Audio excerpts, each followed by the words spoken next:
We here, boy. Let me set up the music. Okay, we here. We're live. All right, what's up, everybody, man? Welcome back. This is my Patreon live stream for September 12th, 2019, man. Holy shit, I have 6 people watching me.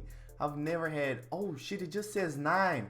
I just said I've never had 6, and then okay, 8. Okay, 8 is a good number. I don't want to go above 8 because I'm gonna get scared. But welcome back, everybody, man. I have a lot of people here. Got a little chat going. Shout out to DJ, man. Shout out to Cypher. Shout out to my new patron, Renee. I don't know how to pronounce that. Shout out to Martha, man. I'm so happy to see you guys, man. And got a lot of things to talk about. Got a lot of critiques and stuff. I'm so happy, guys. You started sending me your work because I really want to help you, man. And if you haven't sent me your work yet, or if you just want to send it again for another critique, make sure to do that on angelganef6@gmail.com. So today we're gonna go over some things. I kind of have some critiques. I have some artworks that I wanted to kind of. Oh, I forgot about the chat though. Let me pop out the chat because I won't be able to read that.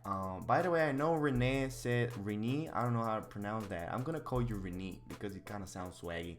I know Renee's like 12 a.m. So hopefully, you know, I'm not gonna waste your time. But shout out to my new patrons, man. I just wanted to say shout out to Renee Rosel Chan, if that's how you pronounce it. Shout out to Alexandra Gomez de Georgia, and shout out to Cypher, man. So happy. Okay, Cypher says I'll be back in 15 minutes. I'll be here, baby. I'll be here. I really appreciate you guys, man, because I'm so happy to see this community grow, you know. And I actually started recently what you call it there, a Discord. And if you haven't, guys, checked it out, there's a Discord and there's like a special place for my patrons. You just have to kind of like write the password to my boy Pokey Paints, and he'll like get you in, and the password is on my Patreon, so go check it out. And you know, in the future I'm gonna be going through your guys' work from here, but now I have so much work to critique that I won't even get to the Discord. But in the future though, I'm gonna be checking that shit out. So thank you so much for that. Let's see what else. Okay, so this week actually was really interesting because I had my first finished iPad painting. And I was really excited, and I was even more excited to talk about it because it just something so different than what I was used to. Because I've been working, if you don't know, I've been working on a Wacom Intuos for probably a couple of years. Oh shit, Alexandra is here, man. Shout out to Alexandra, man. Thank you so much. Happy to see you. So I've been using Wacom since I started back in 2012. And then I started actually with a bamboo, which I think costs like $100 or something goofy like that. And then I switched up to the bigger version and the more professional Wacom Intuos. And I've always been a fan of graphics tablet, you know, the one that you can see, because I feel like you just generally have a better posture, and it's just like, I don't know, it's just faster because you don't even like, you don't have your hand there just to kind of like, you know, like stay in the way. So I've always preferred that. But I've kind of been noticing lately that there's this trend that people start painting on the iPad. And of course I can't, you know, fall behind and be like, you know, back in my day people used to use Wacoms and you couldn't see your art. Fuck that shit. You gotta stay with the new shit, man. I've always said that. I don't care if the new shit is painting fucking furries. I'm gonna do that. You know, whatever the new shit is, I'm gonna do it, because I don't know, man. I think just the whole thing about this art shit is about pushing yourself and kind of like your vision and just doing, you know, something new. You know, you kind of have to do a lot of things, you know, over again so you can kind of get better. But just in general, you have to push yourself constantly to be doing new things. DJ says totally agree. I know you do, bitch. I know you do. So anyway, a couple of things that I wanted to mention about my iPad before I even get started with the experience. First of all, I got my iPad. I think it's iPad 2017 or something. It's 12 inches or something. I think the size is perfect, but I don't know how you're gonna draw if it's smaller. So I think this is like A4. So the first thing I actually bought is this cover, and I think it's invisible, so you can't even see it. It's like the back cover, because I have the tendency to drop a lot of shit, and just break a lot of stuff. So hopefully that's gonna prevent that. And then I have the Apple Pencil, which I couldn't understand why the fuck do they not like sell that along with the iPad. Like I had to buy this shit for like $200 or something. You know, it's just stupid. Like, come on, $200 for a pencil? What the fuck is wrong with you, Apple? But it was worth it though. It was pretty good. And I actually wanted to show you. I bought this little thing. It was on eBay or Amazon. I don't even remember.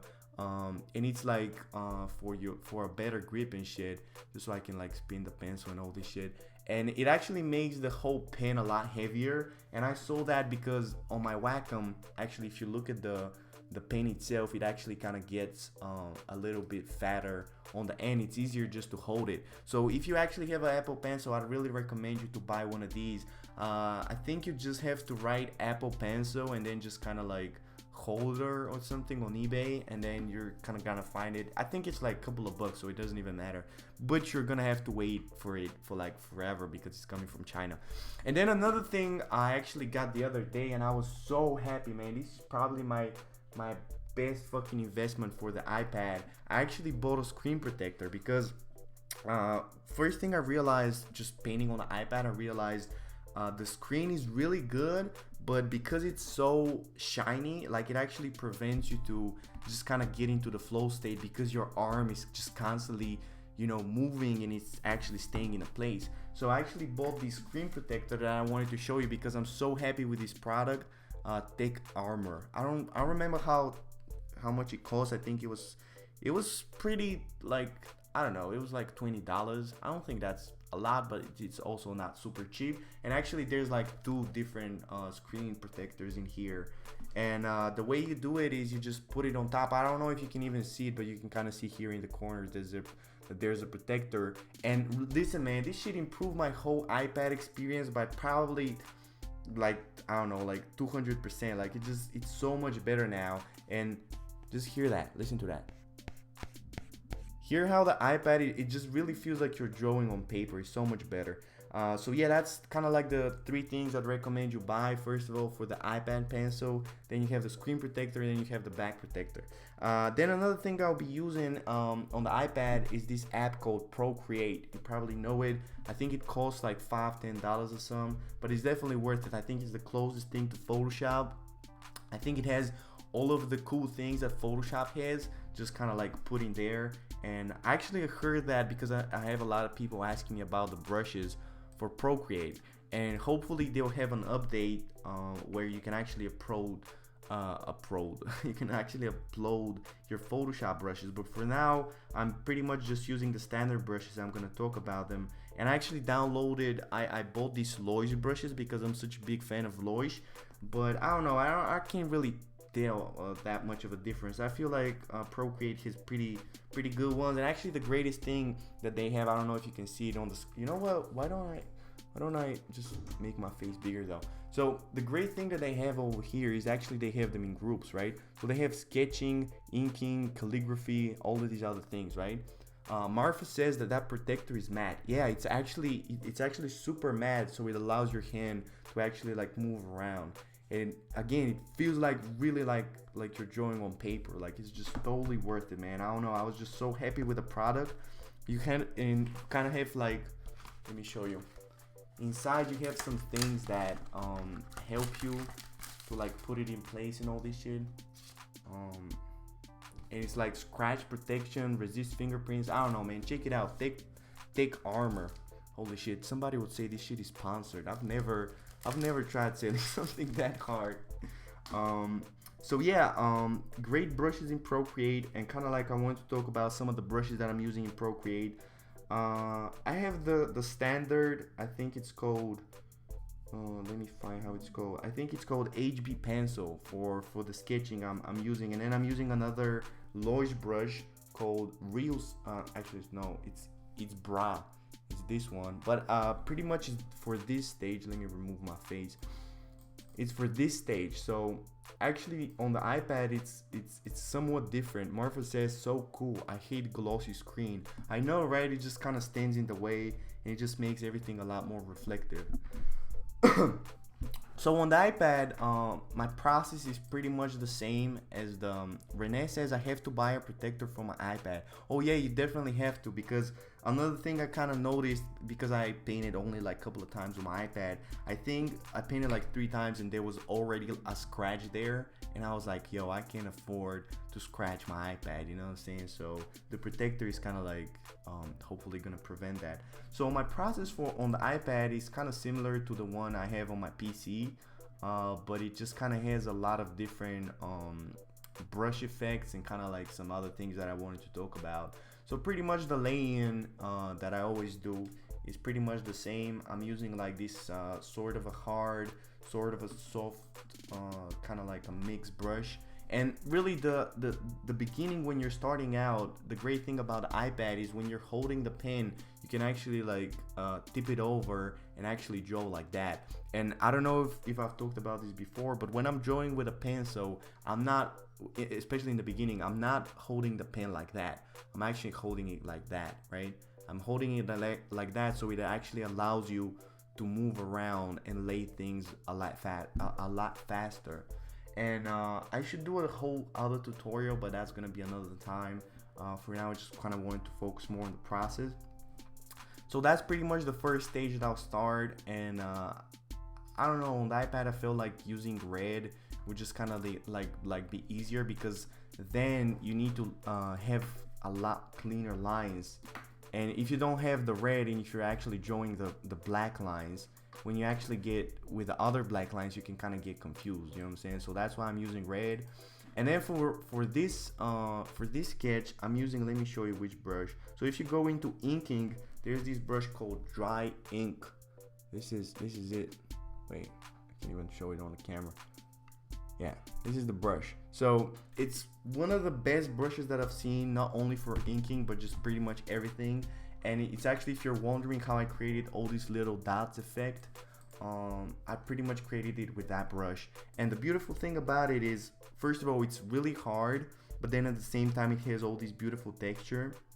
So it's kind of like, it's kind of hard to get a grip of it. You know, I actually talked about this on YouTube, that especially with these inking brushes, it's kind of hard to get used to them at first, but once you get used to them, they actually allow you to create a lot more things. So what I'd recommend you, if you're more of a beginner, do more of these studies. So I'd recommend you do more gestures studies, just kind of focus more on learning how to draw. And then when you actually become better, start doing these cleaner lines. Because something, you know, and I've mentioned this 100 times, but I can't mention it enough. You know, when you're a beginner, you don't need to waste your time doing clean lines, because like you're not meant to create beautiful paintings. You're there to teach yourself how to paint, you know what I'm saying? And this shit is not gonna teach you, I mean, you're always learning, but you're not learning from this as much as you are from this, right? So this is what's actually important to do in the beginning. It's just kind of like laying and learning about structure and all these things. And then I kind of got into the coloring, but unfortunately I didn't save any process work, but it's pretty simple. I just kind of like I laid a background.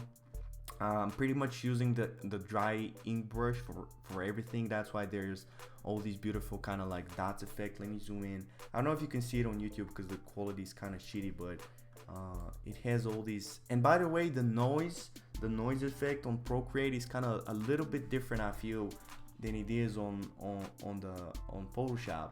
So that's why I have a lot of noise, and I really like the effect. I don't know, it kind of gives it this you know, kind of like a vintage effect. And then the only thing I did is I added some gradients. So that's another thing about this style. The more rendering you have in this style, the more it's gonna hurt it. So even though my work oftentimes it has all these really strong, you know, like rendering like that, it's completely different in this style. So in this style, try to keep everything super simple and just kind of like figure out what colors are gonna work together, and then just kind of stick with them. So even though it looks super simple, I actually I'm gonna like send you the process on my Patreon, but because Procreate has this option where you save automatically the process, it actually only 3 minutes, so you won't really see the whole process, but you're gonna see like a sped up version.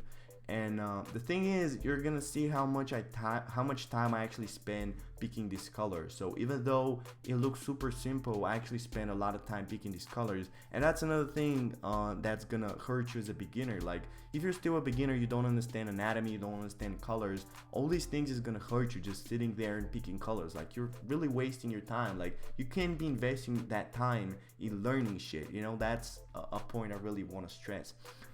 So another thing that's really important, not only for this style but pretty much for everything in art, is to get inspirations. So actually my main inspiration to kind of get started with my iPad drawing and kind of just learning about this basic style is other artists. And one of the best ones I found is actually this fellow Bulgarian artist.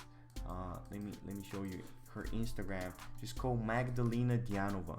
So she doesn't have a lot of followers, but I can tell you, man, her art is amazing. And especially these two ones, I just kind of like fell so much in love with them that I was like, man, I need to try out this iPad shit. I was like, man, this is created in iPad. Why the fuck do I not have an iPad? So you can kind of see how much I actually got from her style, you know, like the strong lines, you know, the stylistic choice, like the red cheeks and everything. So that's another thing, is whenever you're working in a particular style, man, like you need to know what you're going for, right? So pick somebody who you like, you know. It might be somebody who's super good, it might be somebody who's a little bit above you. It doesn't even matter. It's just all about inspiration. And because I like this artwork so much, I was like, you know, I want to create something in a similar style. So I'll actually keep that on the side while I'm painting, you know. And I'm constantly looking at it. I'm constantly looking at, oh, this is how she, you know, and notice how she did those lines. They're not, you know, this is, I always talk about line weight. This is really what line weight is about. Look how thin this line right here is in the jacket, and then the one over here is super fucking thick.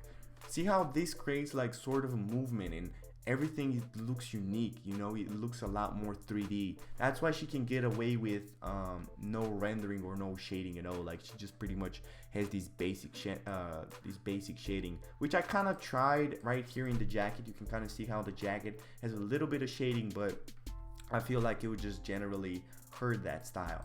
So again, I wanted to talk about the process, but if you're a beginner, this is what you need to focus on. This is really just gesture sketches, a lot of sketching, a lot of figuring out how to make things look like the things you're trying to do, you know. Don't even get into the color, but you know, it can kind of like be a good out of your comfort zone thing.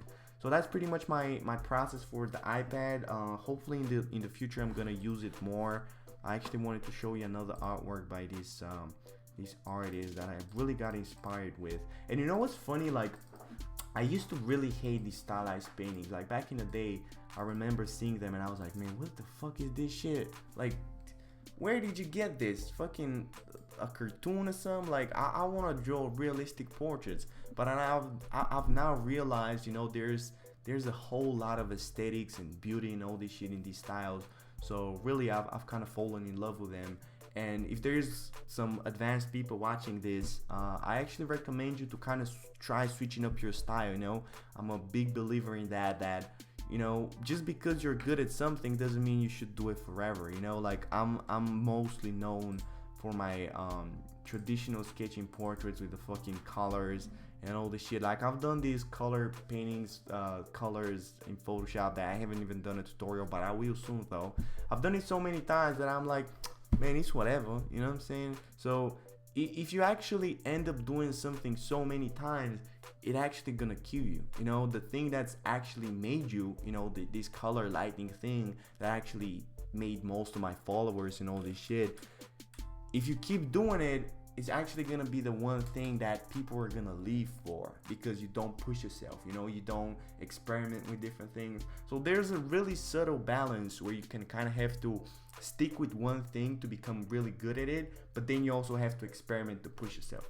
Anyway, I know I'm ranting a lot. I hope that makes any sense, because I wasted a whole bunch of 20 minutes. Haven't even done one critique, but I'm gonna get to them. So another portrait, another artwork that I'm doing this week is this portrait, which I kind of have to mention. Oh, I haven't even opened it in Photoshop though. let me open it. Actually, I have a photo of myself as the reference in here. So it's still not finished. This is kind of like probably 80% done. I still haven't done a lot of the hair and a lot of the highlights and all this shit.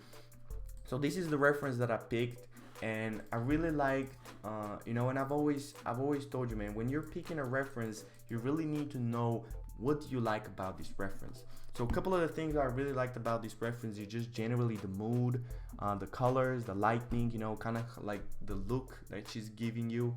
And before I start, I'll actually decide what style do I want to create this in. So first thing I knew in this reference is I didn't want to have any sketch, because I feel like the sketch lines are actually gonna hurt a lot of the aesthetic. So it's actually gonna be completely opposite from this artwork that I just talked about. And that's why, you know, that's why I like switching it up, because it's completely different than the past one. You know, it really feels like you're creating something different.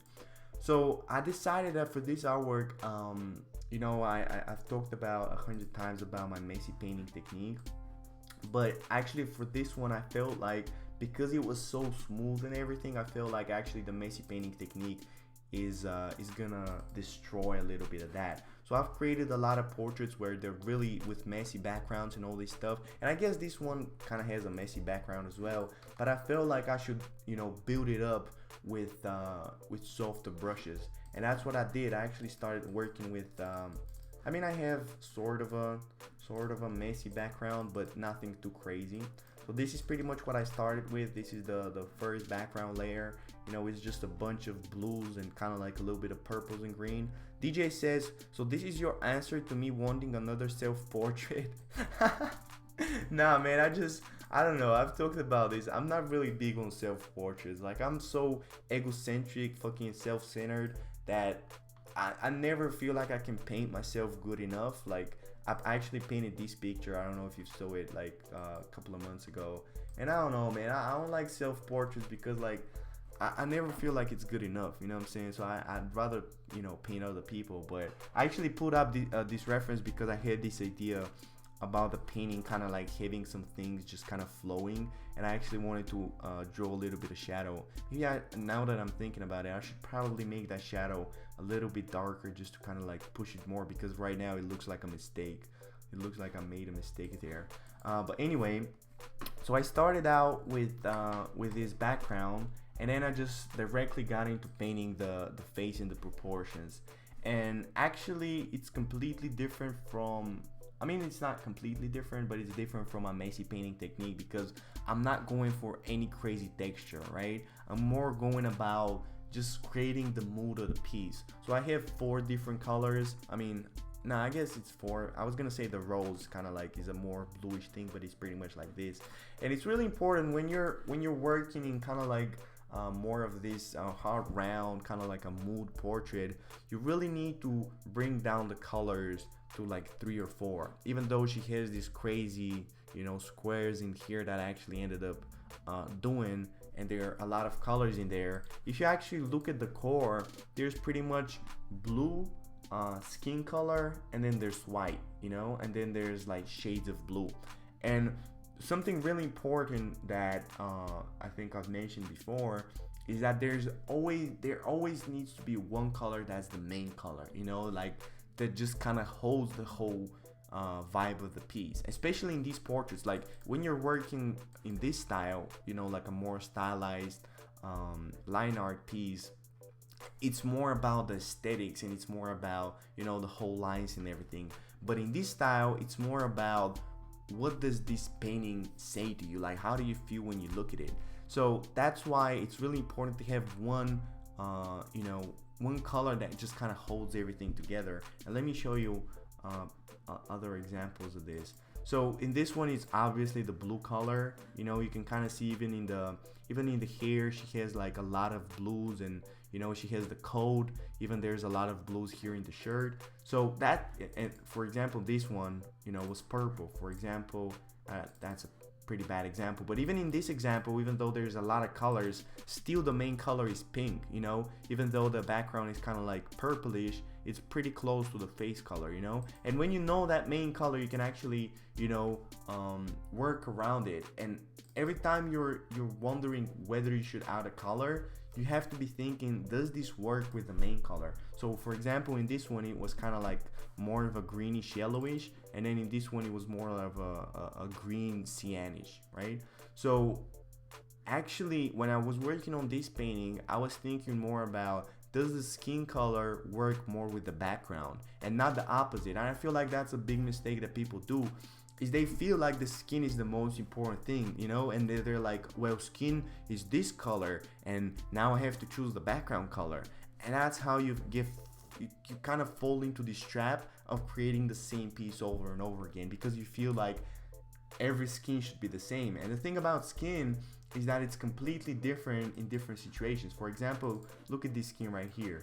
Like this skin in this painting is purplish. It still looks normal. It still looks normal because it has all of these different colors and lightning, and your eye just kind of creates a whole other concept of what a skin is. For example, in this one, the skin is, you know, crazy pink, but it still kind of looks natural, you know. I mean, does it though? I mean, yeah, it doesn't look, you know, kind of like super weird, you know. For example, in this one, the whole skin is super purple. So my point is, you need to figure out the whole mood of the piece before you even start, you know. Don't fall into the trap of thinking, you know, like skin is this color and then hair is this color. No, actually figure out before you start, okay, I'm gonna be using purple for this, I'm gonna be using cyanish for this, and I'm gonna be using blue for this. And then when you decide the whole vibe, you can actually break down the colors. Like, okay, so the background in this will be cyanish and a little bit of green, in here will be dark blue, in here will be more of a blue cyan.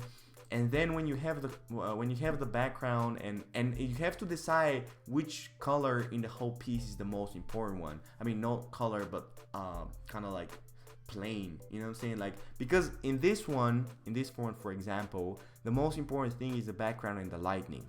In this one, it's pretty much the skin, you know, and the hair. And in this one, it's the lightning and the whole mood of the piece. So even though these three portraits are kind of gonna be in the same style, sort of, they're completely different, you know, when you're talking about the mood. And that's why I'm gonna paint them in a completely different way, right? So that's kind of like what I wanted to talk about the mood of the piece. So that's why in this painting, I decided that it's really important to kind of work with these hard round brushes and kind of like more softer brushes to kind of give her this more of a faded look, you know, rather than my crazy ass textures and all of this shit.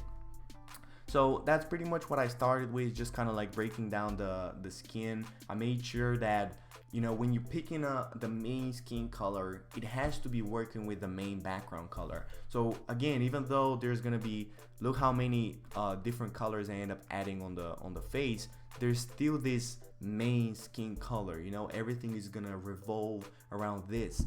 And when you look at this next to this, it just looks good. Like this blue next to this orange just looks good, you know. You can I can show you blues and oranges that are not gonna look good, you know. For example, if you picked I don't know, let me try out.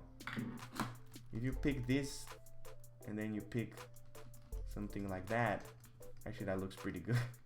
If you pick something like that, those two don't look good, you know what I'm saying? They just don't give you that vibe. Like, they just end up fighting together. And I mean, you shouldn't get, you know, too overworked about this, like, oh, does this work together? You just have to kind of like, it happens naturally, but in cases like this, I'd recommend you to look at the reference. So if you look at the reference, the main skin color is really the one that you're kind of seeing around the edges, you know. And because there's such a strong lighting, the lights and the shadow are going to be completely different, but you can kind of see how they almost have the same, you know, I don't know, just particular vibe to them. So anyway, that's a lot of ranting and philosophy. Don't even listen to what I'm talking about. So after I have the face figured out, I'm just pretty much laying in the lightning. You know, I'm breaking down the face in two different planes. So I have the shadow plane and I have the lightning plane. And this, even though this technique is kind of like, it's looking way more simplistic than the messy painting one, and I actually think this is way more advanced, because the messy painting technique, what you have there is you have so much texture and stuff that it's actually easier to pull out a lot of the details. You know, if you end up, if you look at here, look at how the nose actually turns out completely finished super quick. Like I don't even add any details.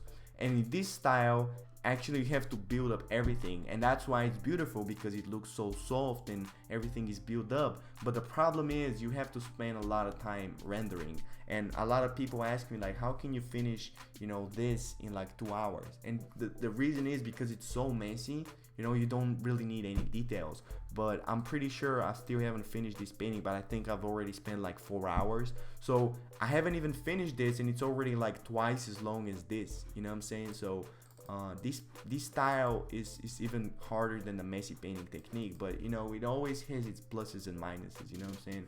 Just kind of wanted to talk about it because I don't think I've covered it before.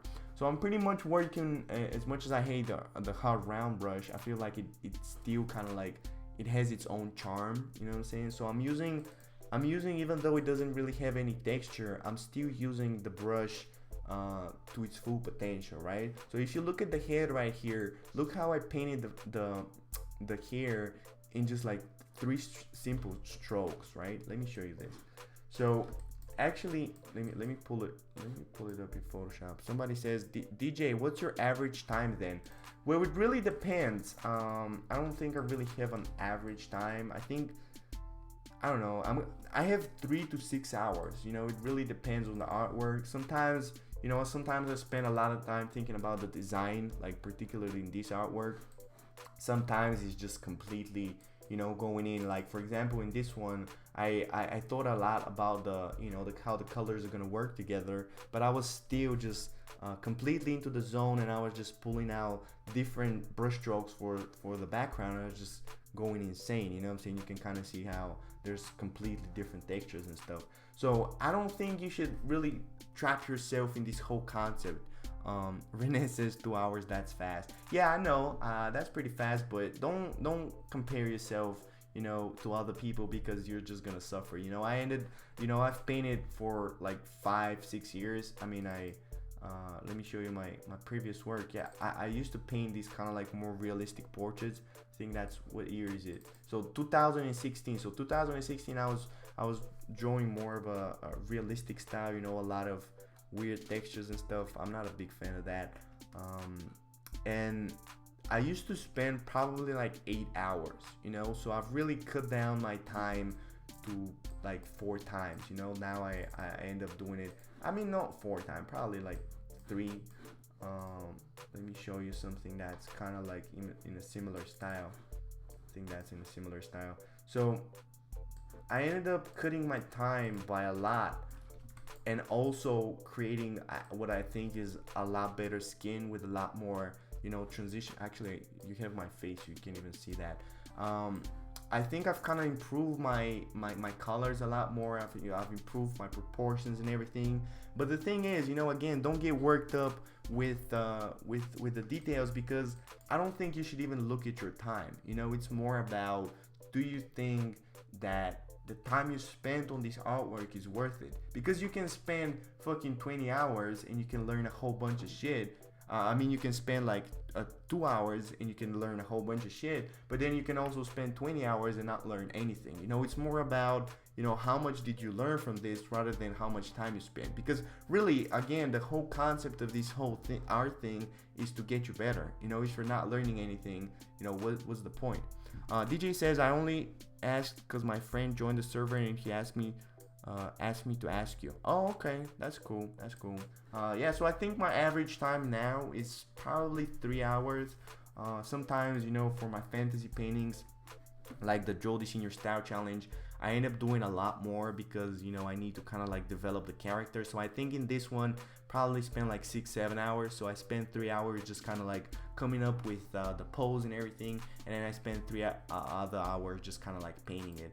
And that's another thing, by the way, that you should never forget, is that most of my paintings are pretty much studies, you know, so I already have all the colors figured out and stuff. For example, in this painting, I've talked about it before, I had the motto with the reference, you know, but the background was purely from imagination and, you know, these baskets and stuff. So actually, it took me more time to figure out what I want for the background rather than painting the character. And that kind of goes back to my whole idea of being a beginner, is that I wasted so much time figuring out the background that I could have painted a whole character instead of doing that, you know? I mean, I'm to the point where my whole purpose is to create beautiful paintings. But when you're first starting out, your main priority should be painting as much as you can and learning as much as you can. So if you're sitting there trying to figure out, oh, what is gonna be best for the background, you're wasting time instead of you actually learning stuff. You know what I'm saying? Renee says, I just did Florasia. We'll post it soon. Oh, I can't wait. Make sure you message me on Instagram. By the way, you guys, if you write me on Instagram, can you please mention that you're my patron, so I can reply to you, because on Instagram I get so many messages. I think I'm always an asshole, but I'm particularly a big asshole on Instagram because people end up writing me and I'm like, yeah, whatever, and I just end up leaving people on scene. But if you actually mention you're my patron, just mention your name and I'm gonna like flag you and stuff, and we can chat. Cypher says, hi again. Hello, baby. Took a lot longer than 50 minutes. I lost most of the stream. Oh, it's cool. You just lost a whole bunch of ranting. There's gonna be 30 more minutes of ranting. You can actually, you know, rewind back and watch it later, so that's cool. Anyway, what was I talking about? So yeah, I wanted to show you how I actually paint with a hard round brush. Hopefully we're gonna have time to get into the critiques, man. I'm sorry, I end up talking so goddamn much about all this stuff. You replied to my with a video. Oh, did you? Oh, okay. Did you mention you're my patron though? Sometimes I do that if I see that people are nice. Martha says, Angel, what is the specific name of your messy style? Expressionism. I don't know. I know people always end up asking me, yo, what is your style, Cole? What is this style? If I gotta be honest, man, I'm super fucking ignorant. I've never read anything about art history. I can't even name a painter if he's not on Instagram.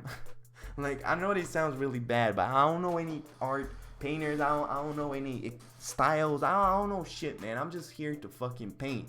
And I think, I don't know, I think that's kind of okay, because really the people there's this beautiful quote that I actually read somewhere. There's two types of people. There's people that talk about the work, you know, and how, you know, who's better and all this shit, and there's this other people who just do the work, you know. And that probably sounds super arrogant because I'm saying it, but still, I feel like that phrase has a lot of truth in it. You know, if you're worried about getting better and less worried about, you know, what you know, how is this person called and all this shit, you can actually get a lot further. I mean, I didn't mean to be rude, Martha. I don't know what my style is called. I just kind of went on a rant there, but just don't even pay attention to that, because, you know, you can kind of see how in different paintings I have different styles. So I don't even worry about, you know, different names. It's just kind of like, what is the best style gonna be, you know, for this painting. Even though these two characters, I ended up loving this because, you know, recently in Photoshop I kind of developed this more of a stylized style, and then I realized, you know, when I'm working on the iPad, want it or not, you're gonna end up with a different style. So actually, the more you work, the more styles that you can actually conquer. And I feel like that's the beauty of art, is the more you do, the more you realize you can do. You know, at the beginning you can pretty much do nothing. You can just do a circle, you know what I'm saying?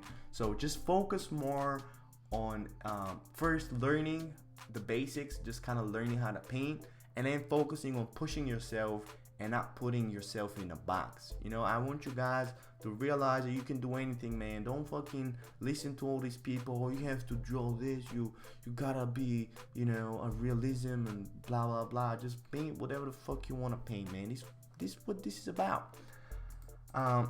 DJ says no, it was weird. I don't know what the answer to that is, but okay. Oh, I get you. The Patreon thing. I mean the Instagram reply. Yeah, I end up replying with people on Instagram, just depending on how I feel. Sometimes I don't know. They end up blocking me because I'm really weird. Again, I'm really weird, but hopefully I can help you with painting though. So I want to show you kind of like how I paint with a hard round brush for this portrait, and kind of like how you can get the most out of the brush. So because it doesn't really have any texture, you can't really do the trick that I've showed you before with just dragging your let me get another background. So I've showed you before, if you're working with a brick brush, the way I get texture out of that is I'm not pressing too hard, right? And I mean, I actually used a lot of the brick in this, but still the main buildup was done with a hard round brush. So if you're using the brick or any other texture brush, the way to do it is you go slowly and you're not pressing too hard, and you can actually allow a lot of texture to build itself up. But with a hard round brush, when you just do that, there's no texture. So the way that I do it with a hard round brush is I'm thinking about, and that's why I say it's even more complicated than the messy brush strokes, because even though it looks simple, there's actually a lot of thought into it, right? So as I'm painting, I'm thinking, how is this brush stroke gonna affect the whole painting, right? So I'm putting one brush stroke in here, and then I'm thinking the other one, when you put it on top, see how it creates this space in here? Look at this space. So I'm thinking more about the overlay space rather than the brush stroke itself. And I know it sounds weird. I should probably do a whole YouTube video about this, because it's kind of like complicated. But the thing that you should realize is that your brush stroke actually is a lot more powerful than you're thinking. So when you're putting a brush stroke, it's not only the brush stroke itself, because when you stack them on top, you actually get a lot of crazy different shapes. Look at that, that's just 4 brush strokes, and not only do you have, you know, the initial overlay, but then you have this overlay, then you have this overlay. Let me get different colors. You have this overlay, you have this overlay, you have this overlay. You know what I'm saying? Like, you have a whole bunch of overlays. Actually, I ended up drawing on one texture, on one layer. So my whole point is, when you're painting with, I mean, you should think about that whatever brush you're working with, but especially with a hard round brush, you know? You have to be thinking about, what am I trying to create with this brush, you know? Not just going in and just painting. Like, for example, if you were painting this hair, I wouldn't go and be like, okay, there's hair here, you know, and I'm like, okay, that's the hair, you know? I'm actually trying to work it, and I'm trying to build it up. Let me show you the process. So see how this is the most basic I can get with this brush. Let me open it in Photoshop so I can show you. I mean, I know I'm getting really ranty with this, but I hope this is helpful, man. I promise I'm gonna get to the critiques after this. I just really wanted to explain you this because I feel like it's important. Martha says, I read an article about you on an art forum, and the authors call you your style expressionism. Oh, okay, that's cool. That's cool. Yeah, I think that's the thing though, is you should let other people talk about your style. You know, I don't want to be the one to be like, oh, this is what this style is called. You know, let other people decide what it's called. DJ says, interesting. Now that answer my sketch brush problem. Okay. I don't know what that was for. So when you're painting with a hard round brush, I wanted to kind of show you how I'm overlaying the brushes on top of each other. So look at this brush stroke. I laid this brush stroke, and then on top of that I laid this brush stroke. But actually the more important thing, I don't know if you can see it on the stream because it's pretty dark, but I wanted to overlay it with a color. If you notice this shape is actually darker. This shape is the more important shape that I was trying to create, rather than the brush strokes themselves. So actually, in the brush strokes overlaying on top of each other, you're creating other brush strokes that actually help show the structure. So when I'm painting on top of each brush stroke, I'm looking at what shapes are they leaving, you know, and I'm trying for those shapes to be shapes that are actually gonna help my structure, you know. And if you actually look at the structure of the reference that I'm doing, is it pretty much has this circle, and then it has like a breakdown, and it has kind of going here, and there's like highlights. I don't know if that makes any sense, but that's pretty much what I'm seeing when I look at this hair.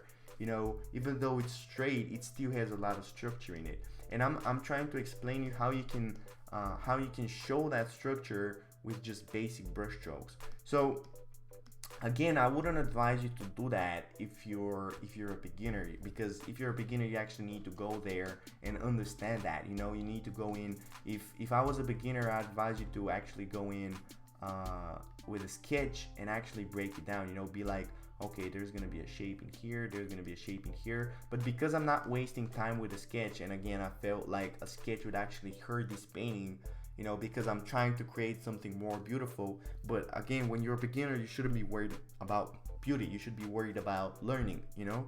So I was trying to create the structure from a sketch with actually going completely into painting. So the first couple of stages is pretty much me just kind of laying brush strokes on top of each other and creating all of these, you know, I mean, I'm only talking about the hair, but it's pretty much the same for other things, but especially the hair, because it's such a chunky piece, you know. It's just, you're laying stuff on top of each other. So after I have the, you know, the main brush strokes, which kind of like pretty much just block the whole head, and it's literally like, if you count them, like there's probably like 10 brush strokes, you know. And then another really important thing is I'm using the eraser while I'm actually painting. So I'll actually lay all these brush strokes on top of each other. Let me show you. So I'll be like, okay, there's, you know, there's the hair here.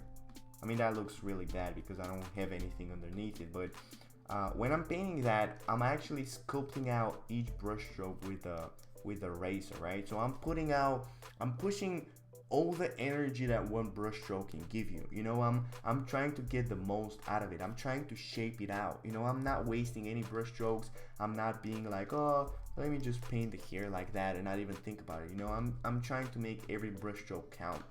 You know, so that's pretty much what I did with the basics. Cypher says, I might not have heard, but what did he answer my question? You never asked the question in the stream comments. I did though.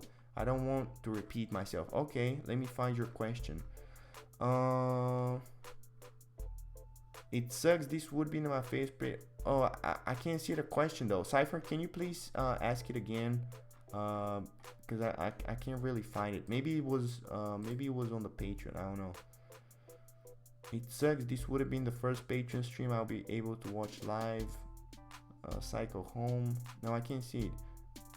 Repeat what I said. I don't want to nag. No, you don't want to. You're not gonna nag, man. Just people keep saying shit in the chat. It doesn't even matter. Can you please ask it again? I'm gonna answer it for you.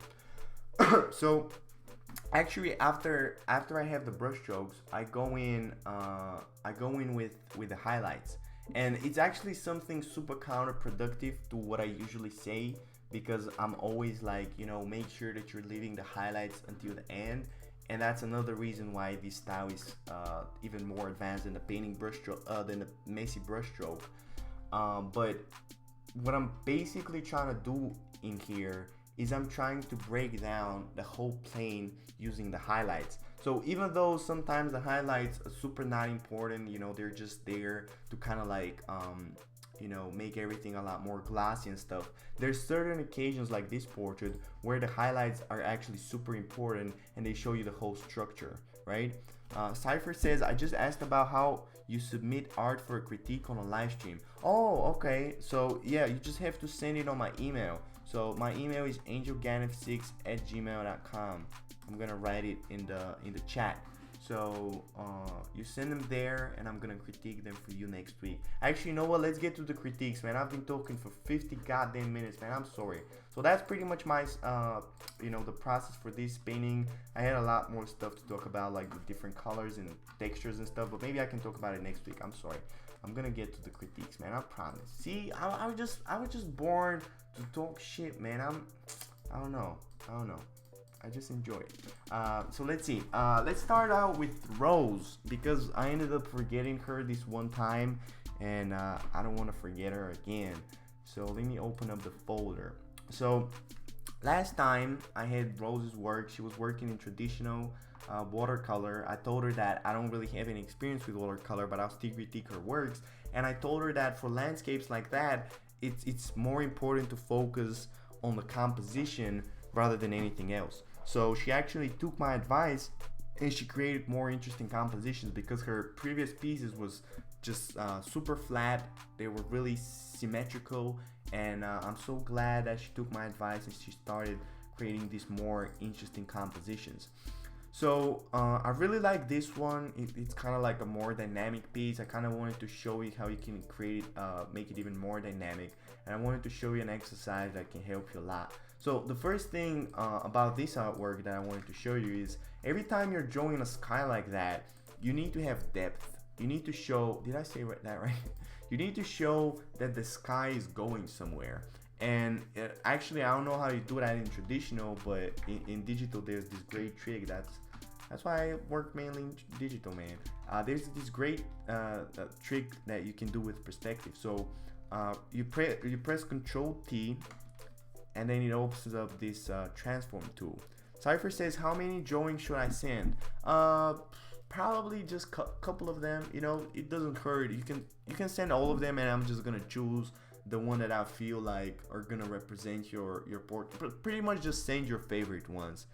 Send your favorite ones so I know what your best ones are. So I know, you know, what I can do. Renee says, I'll continue to watch this later this morning. It's 1 a.m. Gotta sleep. Thank you, Angel. I learned a lot. Oh, I'm so grateful, man. I'm so grateful. You actually said you were gonna stay only for 15 minutes and you stayed for 50. So thank you so much, Renee. You're gonna watch this tomorrow. I love you. Thank you so much. So anyway, let me drink some water, man. So a great trick that you can do in Photoshop is you open up the transform tool. So you do that with Control T, you press Control and Alt, and you press this Control Shift and Alt, and then you press these two corners in here. And look at what that does. That completely builds a perspective where there wasn't any perspective at all. So look at the before and after. Right? Doesn't that look a lot better? Just because it actually makes the sky look like it's going, you know, into the universe and all this shit. Like, it just builds perspective. So anytime you're drawing something that's super long, or like it's super going into space, you need to be thinking, how does it get affected by the space itself? Cypher says, they're pretty awful though. Dropped some in the Patreon chat on disc a couple of days ago because it said to post them there. Patreon chat on disc, I don't know what that means.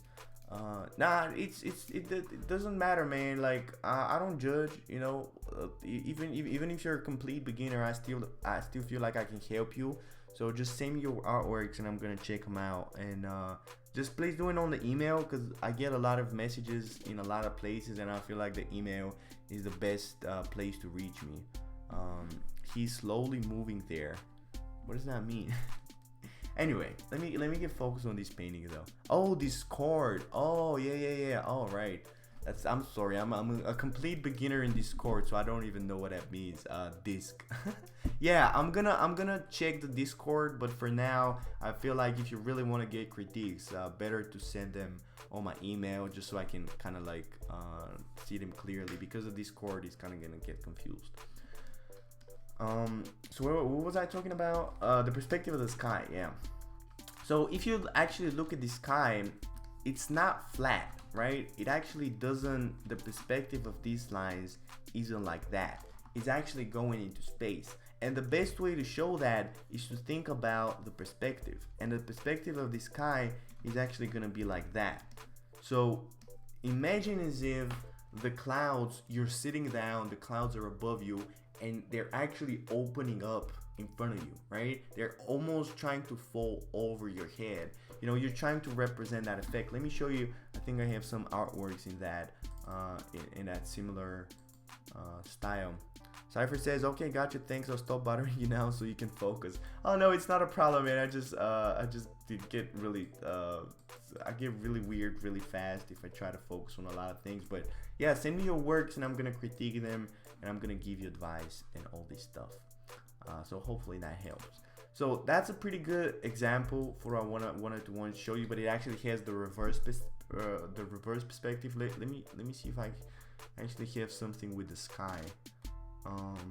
Just pretty much every time you have the sky as the main focus, it really should be with the opposite perspective, where it looks like it's going, you know, it's coming down and then it's opening up, you know, and it feels so massive, you know. It feels like, wow, like this guy's just everywhere, you know what I'm saying? And look at if I push it even more.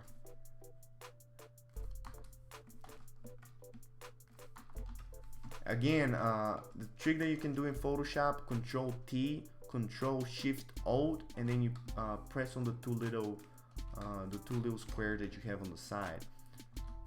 So that's the before and after with just a simple trick. Look at how the sky just looks like it's coming towards you. And the reason for that is because this sky here is actually a lot closer to you than this in here. You know, because the earth is round, and the earth, the furthest thing that you're seeing is the horizon. So actually the closer it gets, the closer it goes to you, the closer it's gonna get. So that's why you have this effect of just kind of like going towards you, you know. And it feels super massive because it's going narrowing down, you know. It's narrowing here into the sun, and that's why these clouds are gonna be, if you look at a picture, you look at a reference, actually the clouds in here are gonna be super tiny, you know. They're gonna be, you know, they're gonna be like that, and then the ones in here are gonna be a lot bigger, you know. So that's a great advice I can give you for drawing clouds. Let me show you. I think I have a couple of brushes like that. You know, it creates this effect beautifully. So every cloud that's coming towards you, let me show you. No, I had other ones. Oh yeah, this one. Yeah, this is pretty much my main cloud brush that I'm using. So the beauty of that, and you can push it even more. Look at what happens if I push it, right? So you actually open up the perspective tool, Control Shift and all.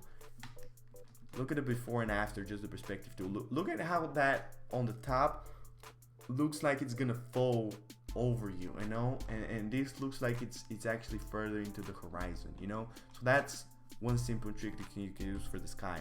DJ says, this is new to me, that the earth is round. Yeah, I mean, you can be a flat earther. I mean, I might be ignorant enough to be a flat earther, who knows. So anyway, back to Rose, man. I just wanted to mention that thing with the sky because I feel like it's gonna improve this artwork a lot.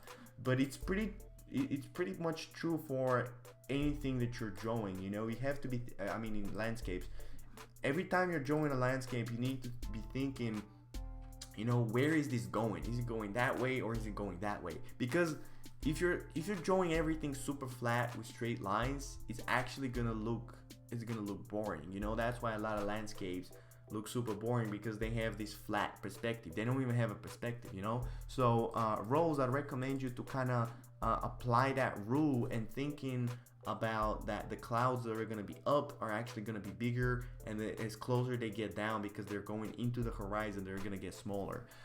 So good work on the composition. I would advise you, I wanted to show you a little exercise that can help you a lot, and I have a lot of my students do that, which is actually, that's the wrong folder, which is getting other people's landscapes and just breaking them down, and thinking about how did they create an interesting illustration, you know, how did they actually show what they wanted to show. So even though this artwork, for example, is super simple, and if you look at it, you're like, oh, it's just a castle and a bunch of trees, actually a lot of the things make it interesting. Let me use this for an example, by the way.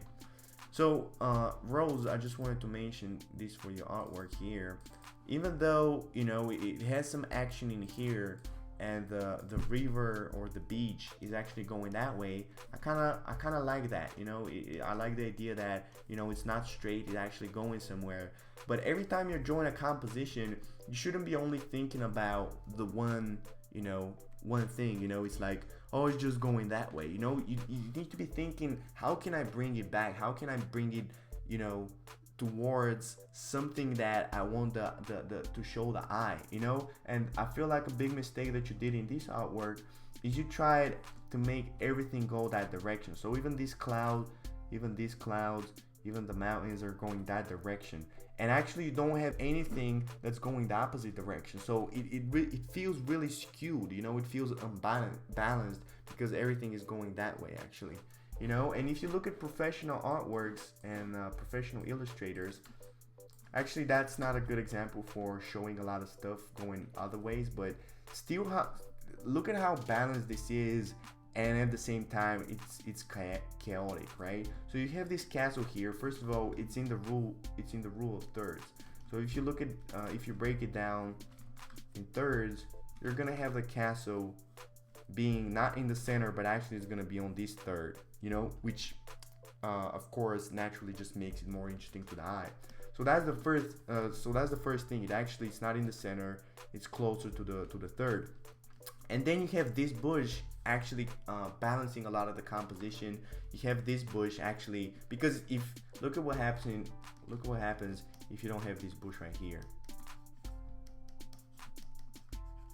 Look at how unbalanced this is. Like, it just looks skewed, you know what I'm saying? Like, it needs something in here. And then you have the sky going that direction. You have this going that direction, but then this is actually going that direction, you know. And then this is going that, and then the castle is going like that.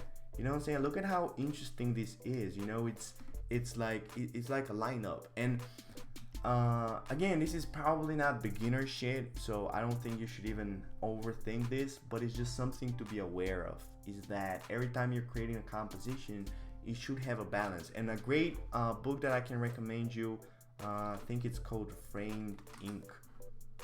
Is that what it is?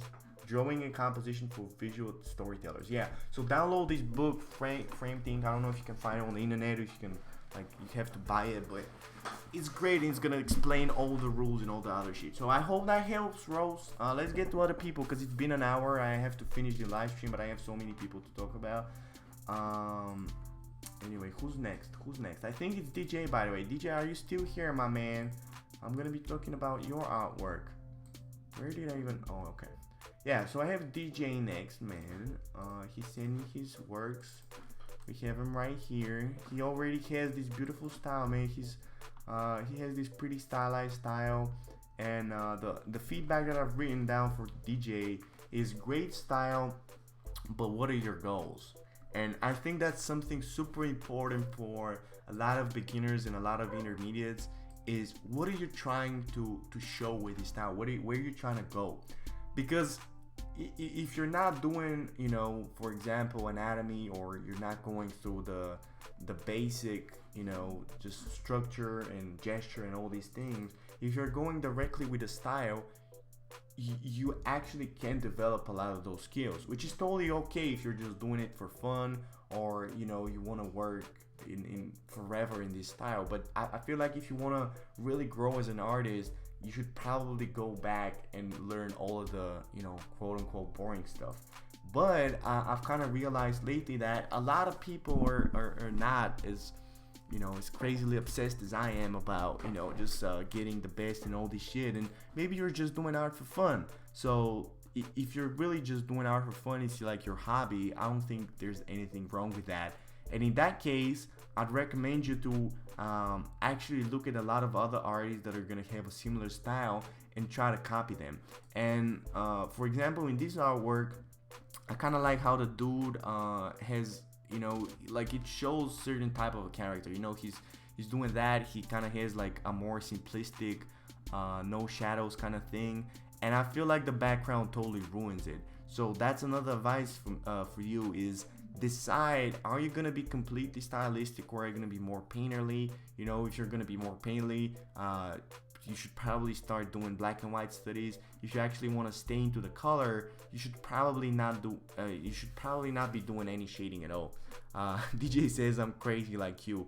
Well, now I feel sad about you because you're crazy like me, and I really doubt you're as crazy as me. But if you're saying that you really want to get good, I'd actually advise you to start sketching and start learning more about how to break down the face. And this is one of my students, actually, Christine. And the first thing I gave her to do is actually download Andrew Loomis' book and try to break down all of the faces in there and try to redraw them. So DJ, if you really wanna get this art shit, seriously, and learn how to draw, I feel like the way to start is by reading Andrew Loomis's book. So the first book that you have to read, Drawing the Head and Hands, there's a free PDF in here, by the way. You start reading it, and it pretty much explains how to draw. It would explain it much better than I'm ever gonna explain it. I just really feel like, guys, I'm here to kind of guide you, and show you like what you're doing right or what you're doing wrong. But I feel like the meat of everything and the meat of art is gonna be found in books. Like this guy has been painting for 80 years. I mean, he's dead already, but back in the day, like he died at fucking 70. He wrote that book at 60. You know what I'm saying? I'm fucking 20. I don't have that much experience, but I can tell you, if you want to get to where I am, this is the way to do it. You start Andrew Loomis. He has all these different text, and he shows you how to break down the face. It's pretty much shit that I'm always talking about, but he explains it even better. Here are the planes. He shows you, like the head in different angles. He talks about perspective. So download this and actually start sketching. And again, there's nothing wrong if you want to just keep doing doodles like this. In which case, I'd recommend you to actually start thinking more about the style rather than you trying to combine stuff, because I felt like in here you did this weird thing with kind of like the face being blurry, and then you added this background, and in here as well. Think about more, do I want to keep this clean, or do I actually want to take art seriously? And actually, that probably sounds offensive, but really, if you want to get good, man, this is the way to go. So I hope that helps. And if you have some future work, you can always send it to me. I'm gonna critique it for you, and if you have any questions, you can always ask me. So who's next? Let me check it out. Let's get through this fast, man. I'm sorry, I always fucking have a lot of shit to talk about. So next is Emily. Let me see Emily. Oh yeah, Emily. She sent me a couple of her artworks. She has these beautiful portraits. Let me see what I wrote down. Oh, let me sit down like a normal person. Okay, so Emily has pretty good proportions, but it's pretty much all of beginners and intermediates. She's lacking a little bit of that structure. I can feel like she doesn't really has this. DJ says, DM me the PDF book. Oh man, you can just find it. Just Google Drawing the Head and Hands. It's literally like the first result. So just write Drawing the Head and Hands in Google, and it's like the first thing, and then you just download it and you just start redrawing it. So Emily, I feel like, she's actually really good at proportions. A lot of beginners and intermediates have this problem where their faces are kind of skewed, or they look like Quasimodo. They have these weird features, but actually Emily has a lot of the proportions laid down. So I feel like if she focuses a little bit more on the structure part, which is kind of like learning a little bit more about the planes, the things that Andrew Loomis just talks about, because it just feels a little bit flat right now. I can kind of sense how you're trying to render this portrait with a soft brush, and actually that's a feedback I have for you, is use less. Actually, don't even use the soft brush. Try to learn how to paint soft edges with the hard round brush or the big brush or whatever brush it is. And actually, because when you're using a hard round brush, let me show you this. When you're using a harder brush, you actually learn that in the face there are proportions. You can't actually cheat like before. Like you have a face, and you're gonna be like, oh, there's the cheek in here. You know what I'm saying? And you're gonna be like, oh, okay, let me just get the brush and just shade it like that, and you're like, oh, that's done. But when you have the hard brush, you can't actually do that because it's gonna look awful. So then you have to think about, oh, okay, there's gonna be a cheek in here, there's gonna be another plane. You actually have to break it down in planes. So that's the main critique I have for Emily, is actually push yourself to draw more with the hard round brush and try to do the same shading. And actually I can see how you're better with a pencil than you are in digital. And the reason for that is because you're pretty much cheating in digital. And I mean, I don't really believe in that word cheating, but what I mean by it is you're trying to shade everything with a soft brush because it's just easier. So actually learn how to draw with a hard brush and create similar result, and you're actually gonna learn, you're actually gonna teach yourself how to create some of that structure. And another critique I have for Emily, I wrote it down in here, practice 3/4. So you're doing, I mean, I saw only 2 of your portraits, but they're both in this kind of like front angle. And I've talked about this before. The front angle is actually the hardest one there is, because there's literally no perspective. There's, you know, there's no angles, there's no nothing. So a lot of people start out with painting these portraits in the front view, but actually it's the hardest thing. So what I recommend you do is actually practice a lot more 3/4. So focus more on portraits like this, for example, where the faces are actually turned, you know, because there's a lot more structure in there. There's actually perspective now, because the head is turned, you know, even if it's like super sideways, there's still perspective. There's always more perspective than if it's like a front angle. So that's another critique. And then I have, I think, still lives. Yeah, still lives for rendering. So probably do a couple of still lives just to learn how to actually render that form, because I see a lot of the things you render, you actually understand how things work, but you can't actually paint them the way you want it to, because you're thinking that with the soft brush you're actually gonna manage to soften everything, and that's not how it works. And if you want to really push yourself to learn that, you can just put like an apple or something on your desk and have like a lamp, just light it and then just paint it with a hard round brush though, no soft brushes. Cypher says I'll have to go, see ya. Okay, see you later, baby. So that's pretty much for Emily. You know, again, practice 3/4, more structure, and no soft brush and still lives. So I hope that helps. Next, let's see who we have next, man. Holy shit, this is 1 hour and 15 minutes, but we going though. Christine, okay, one of my mentors, one of my students in the mentorship program. She's been in the first stage, just kind of like learning more about planes. And I believe those are some of the Andrew Loomises, and just kind of like breaking it down.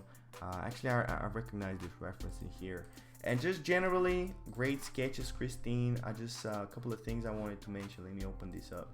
So what did I write down? Okay, eye symbol. So the way you draw, I've talked about this before, but let me mention it again. The way to really draw not only an eye, but pretty much everything, is not to draw the representation. So if you have this eye right here, you pretty much just drew it like that, you know, that's an eye. And the way to draw an eye is actually break it down in planes. So when you have an eye, you have an eyeball, and you have the cornea, whatever the fuck it was called, and then you have this eyelid, kind of like there's this plane in here, then there's another plane, and there's this, and there's in here, kind of going in here. So this looks a lot more realistic, simply because I mean, I know how to draw it, but simply because I understand the planes, you know, I understand that it's not really the representation of an eye, which is you just kind of like, you know, going in here. And I see you actually try to do those curves because you think you know where those curves are, but actually what's gonna help you a lot more is try to think about it in terms of planes, you know. So actually don't even draw it, you know, the way you drew it, like just with a simple line, but think about, okay, there's gonna be a plane here, there's gonna be another plane here, there's gonna be a third plane in here. You know, that's why I always tell my students to get out the planes of the head thing. So you have planes of the head, and if you actually look at that, it's really just broken down in planes. So see how, you know, it's actually not even a curve, you know, it's a bunch of straight lines, you know, just working together, creating a curve. So that's the main thing for Christine is, and I mean, she's doing it pretty well with other things. For example, the lips and the nose are okay, but the eyes, and a lot of beginners have problems with eyes, so they don't even worry about it. But again, try to break it down more into planes rather than just the symbol. And then I wrote some other shit. Let me see what I wrote down. No random lines. Yeah. So another thing is, because people think they know how to draw a head, they add all of these random lines just to show like, oh, I know what's up. Like there's, there's supposed to be this, the fucking cheek in here. But what actually that does is it just shows, it just makes the drawing worse. So what I'd recommend you do is actually either draw completely only the features, which is probably a bad choice because you're still a beginner and you're actually gonna make a lot of mistakes, or try to break down the face into planes. So instead of you just drawing this simple line, actually try to draw. It can be super soft, it doesn't have to be super hard like that, but I recommend you actually look at the planes of the head and think about all of these different planes, and actually draw them so you understand that, and when you draw them, you're gonna understand that you had a lot of problems with proportions, and when you actually break them down, my whole point is you need to be thinking about this stuff constantly. You shouldn't just go in and try to draw an eye in here, but you should be thinking about that there's this big ass plane that's gonna go in like that, and then inside there's a bow, and then there's the eyelid going on top. You know what I'm saying? So it's all about planes. So I hope that helps. Download Planes of the Head, and again, make sure that you download this one, the original one. Don't go in here and download all of these other ones that artists created, because they might be super weird. So this one is the one that you're looking for. So that's it for Christine. I hope that helps. Make sure you send me your work on Sunday, and on Saturday I'm gonna give you feedback on Sunday. Then we have Anna. She actually sent me a lot of her where's the folder though? Her anatomy sketches, and they're pretty good. Those are great, by the way. I mean, they're pretty good. I just want to give you more respect, not even on the drawing, but just on kind of like doing the exercise, because I know it's super boring, but I swear this is gonna be super useful. But another thing that I feel like is gonna be even more useful. She's already kind of pretty good. By the way, I always forget, is Anna actually Marfa? Because I think it is, but I always get it confused. So Marfa, aka Anna, is actually pretty good at drawing already. So she can actually afford to do a lot of these anatomy drawings. So I just want to say that before I even start critiquing her work, is that if you're a complete beginner, there's this concept that you need to learn anatomy, but I feel like you should focus on other things first before you even get into an anatomy. And I actually broke them down in here. So the first thing you really need to draw to learn how to do is how to draw gesture. So the gesture of the figure is really the whole movement. So when you're looking at a simple drawing, if you don't have any gesture, which is really just the whole movement of the drawing, it's gonna look super stiff. And if you actually look at beginners' work, they're just standing there like a robot because they don't have that gesture. So that's really the first thing that you need to learn. And the way to learn that is actually a lot of drawings and just breaking them down. So you download references and you try to do quick 60 seconds to 5 minutes drawings. So you're not thinking about anatomy, you're just trying to make the gesture. Martha says, yeah, and it's me. Oh, okay. I was getting confused. So that's really the first thing that you focus on, is the gesture. And then you have structure. So after you learn how to actually make the flow of the drawing, you need to focus on the structure. And structure is really understanding the planes of the body. And unfortunately, there's no like model the same way that there's the model for the head. But the thing you can actually do is when you learn the planes of the head, you can try to break down the body into planes. And I feel like that's such an important exercise, because you really need to understand the structure before you understand the anatomy. Because if you get into anatomy before you understand the structure, what actually happens is you draw this snowman, because you don't understand structure. But what you try to do is you think, oh, I know anatomy now, so this is the biceps, and the biceps is like that, and then there's the actually this is the shoulder, and then there's the biceps, and then there's the elbow, and then there's the forearm, and this whole body ends up looking like a snowman because you just keep stacking muscles, quote unquote muscles, on top of each other without you understanding that there's a structure there and how to actually draw it. DJ says, good luck, Anna. Now that Angel told me my flosser should go mad into relearning realistic anatomy. Yeah, but again, DJ, I feel like that's important for you as well. Is first learn how to, let me show you either way. I think that's gonna be a good exercise. So if you have a reference of a hand, a whole arm, what you should learn how to do is first learn how to draw the gesture. So the gesture of an arm is gonna be just let me draw even smaller though. So the gesture of an arm is gonna be you just kind of understanding this flow, how to draw this and not just be like a complete beginner like that. So after you understand this, which is the gesture, and you have to do this for the whole body, not just for the arm. So that's number one.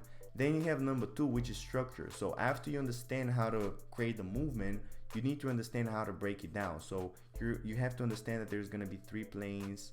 Actually, it's going to be pretty much 2 for this one, for the shoulder. Then there's going to be like the bicep is going to be like that. See, that looks really bad. Bicep is going to be like that. Then there's going to be like forearm. There's going to be a hand. Actually, I mean, the way I did this is because I understand anatomy. But if you look at a reference, you need to understand how to break down the reference into different planes. And when you understand gesture, then you understand structure. The next thing I wrote down is lightning. So after you understand structure, you need to understand how do you light these things. How do you play around with the form? So you need to understand how to actually light this arm and understand that the form in here. And lightning is going to be super useful because it's going to show you how this form actually acts in different lights. If it actually comes from here, the shoulder is going to drop a different shadow onto the biceps than it is coming from here. You know what I'm saying? So you need to understand that first. And then you have rendering, which is really, you understand, I mean, it's kind of, at this point you can actually afford to learn some anatomy, but rendering is you really understanding how to draw this without it looking like it's just like drawn with a complete, like, how do I explain this?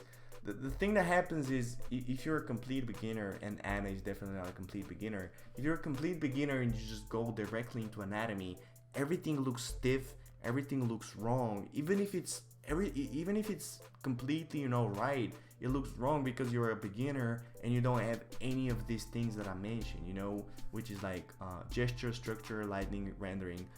And at this point, you're actually gonna realize that you learn a lot of the anatomy. You learned it just by what the fuck did I do, man? A lot of the anatomy you learn just by following these steps. And then when you follow them and you learn all of these 4 things, you can actually go in and really just break down the muscles and really understand every little single muscle and all these things. And that's how you really get good. But for Anna, I feel like she's done sort of. Look at what that's pretty much what I was talking about. See how the whole pose is just kind of like going that way? And I mean, I know it's supposed to be stiff because she was looking at this reference, but I would advise you to do, Anna, is maybe focus more on the structure and the gesture and actually breaking down the pose in different the body in different poses, rather than doing this stiff anatomy. You know what I'm saying? And really, when you understand all of this, you can actually go in and break down stuff like that. But I still think it's super useful. The thing that you have to realize, there's no bad exercise. Like, the more you paint, the better you're gonna become. I'm just kind of here to show you how you can actually do it faster. So I feel like if you actually go through these steps first and then you focus on the pure core of the anatomy, that's how you can get good. And initially I wanted to break them down in this live stream and show you what are some of the muscles that are going to be the most important one, and what are some of the muscles that you really need to focus on. But I don't really have time today, but maybe I can do it another time. hopefully next time, and I can show you that you don't even have to know all of these muscles. That's really there's really just a couple of muscles that you need to know. And that's the thing, you know, I mean, definitely lightning and what did I write down? Lightning and rendering is definitely not more important than the core anatomy, you know. But the thing is, you can learn core anatomy before you learn you know, deep anatomy. So I think it's gesture, structure, basic anatomy, lightning, rendering, deep anatomy. You know what I'm saying? DJ says, after I truly learn these things, I can finally get paid. So that means I get laid. Enjoying life with a crisp. Get the road. I don't know what that means. After I finish, you know. Man, I love DJ, man. He always makes the live streams more fun. But yeah, if you get good, you get paid, and if you get paid, you get laid. So you need to listen to DJ. And then finally, I wanted to talk about Joshua because I did this little overpaint. Actually, I did it on a call with him. This really quick, probably 5-10 minute overpainting here, and I wanted to just kind of mention it to you guys, kind of like a couple of the things that I did to make this portrait better. So a couple of mistakes that by the way, he's getting really good, man. Like, you can kind of see how he's really getting better with the structure, with the rendering, with the lightning, everything. But a couple of mistakes that he did is, first of all, the hair. So he didn't think about that the local color of the hair is gonna be black. So if you look at the hair, it's so black that even the highlights of the hair are gonna be super dark. And if you actually peek at the highlights that he did for his hair, they're actually at 40%. So actually just me kind of darkening the whole hair make everything a lot better. Then the hair, another thing for the hair is he didn't add a lot of the little different messy little hairs, you know, and that's probably my mistake, because I always tell my students, you know, don't add any of these little hairs, you know, focus on the structure. But you have to realize that there's types of references where these little hairs are super important, and this is one of them. Because when you don't really have, I mean, he added some of them, but he really made them look like I don't know, it looked like they're just falling out of her hair. It doesn't even look like hair. And the way to do that is you really just you're making a smaller brush, and you have to be thinking about the flow of each little hair. You can't just add it, you know, like that. You know, you have to be thinking, how does the flow of this little hair affect the whole head, you know? And that's pretty much what I did, is when I added all of these small ones, I'm thinking how is it affecting, you know, the whole head. It's not just you adding them like that, you know. It's not, okay, then there's here, you know. You have to be thinking, you know, does it go this way, or is it better to go this way? So that's another thing he did. Then there's this thing with the cheek that I always talk about. What happens is, in photographs, because there's a subtle change of the plane right here in the cheek, when it's lit by sunlight, it actually looks a lot different than, you know, if you see the person in real life. And when you actually try to paint that, it looks really fucking ugly. It ends up looking like she's trying to do that or something. So what I actually recommend you is actually remove, you know, that, and actually replace it with a softer edge. So that's pretty much what I did. And then I just made the eyes a little bit bigger. But just generally, man, great fucking work. That's what it is, great work.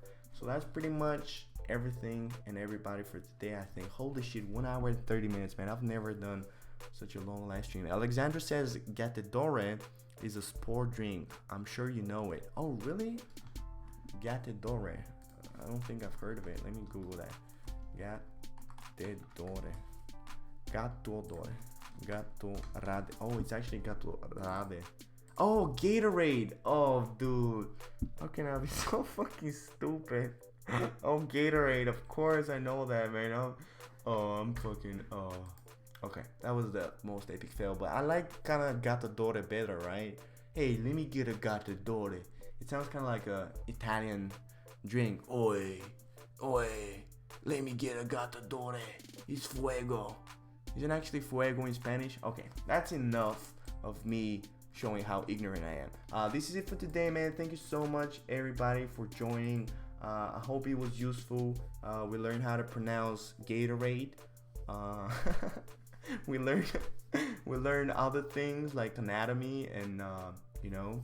But I think that thing with the Gatorade was the most you know, profound thing that we learned today. So thank you so much, everybody, man. Again, if somebody wants me to critique their work, yeah, that's grammatically correct, send them to angelganf6@gmail.com. You know, I want to thank so much everybody for supporting me on Patreon. I have $421 per month, and they're probably gonna, you know, they're probably gonna drop at the first of every month, you know what I'm saying? But I really appreciate you guys, so thank you so much, and I'm gonna talk to you next week, man. I love you. Bye.